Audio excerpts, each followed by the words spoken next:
محمد اشرف چې د جماعت امام دی او د خزه هم عالم ده او ماشومان ته سبق ښيي چې په دغه ټیم کې عزتمن دغه د لاسو کالو ماشومه نیولې د خپل کوټې ته د نکند او په زبردستۍ وساره غلط کار کړ. اعظم مینوال چې موږ ته د ویډیو تر اخره پورې چې تاسو ته پوره معلومات درورسېږي. د دې معلومات نه مخکې زه تاسو ته د یادګي نو کوم تاسو کو چینل زمونږ په دې سوپر کلیک چینل کې نه وي چینل هم نه وي سبسکرایب کړئ. مهرباني وکړئ تاسو زمونږ د سوپر کلیک چینل د سره سبسکرایب کړئ خو کې وساره د ټلې نشانه وخت چې هر یو نوی معلومات ویډیو تاسو ته په اسانۍ باندې درورسېږي. مینوال وستو زه دغه شانت ډېر واقعیا مخې ته راځي خو په خپل ماشومان باندې ډېر غټ خیر ساتي ځکه چې یا د خوځو مدرسې ته لېږئ یا ورته په کور کې د خارجي ته سبق ته لېږئ نو هغه ځای چې کوئ چې څنګه دی چې هغه ځای کې زما د ماشومي عزت بچ دی او کنه لوبې ورسره کېږي. عزتمن چې دا واقعیا څنګه په سند کې په سند خلاقه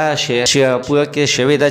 چې د لسو کالو ماشومه چې دغه محمد اشرف چې ځان ته یو امام وي د جمعه مولوي صاحب وي چې د ښځه هم د قرآن حافظه وه د کلي ماشومان به د دغه کور ته دغه ښځې له به سبق دپاره راتلل چې موږ ته نه څه زده کړو. خو عزتمن دغه محمد اشرف چې دی نو دغه ماشومه خپلې کامرې ته دننه کړې په زبردستۍ ورسره اول غلط کار کړی دی بیا یې پرېښې ده او ورته ویلي دي چې کور کې حل ونه وي خو دغه ماشومې په کور کې حل ویلی دی چې بیا دغه د ماشومې مور او پلار بیا سمدستي پولیسو ته ویل دی چې عزتمن چې دغه زناور بیا ګرفتار کړی دی چې اوس یې پولیسو ته هم په خپله باندې ویلي چې او دې ماشومې سره ما ظلم او زیاتی کړی دی. مینواله د تاسې خلکو په حال باندې ستاسو څخه دی حتما راسره لاندې په کامنټ کې خپل رایې ولیکئ. زموږ ته عزتمن تر نن ورځې خبر د دې پورې د نوي معلومات لپاره د سره زموږ د سوپر کلیک چینل د سره سبسکرایب کړئ خو کې سره د ټلې نشان وګورئ چې هر یو نوي معلومات ویډیو تاسو ته په اسانۍ باندې درورسي.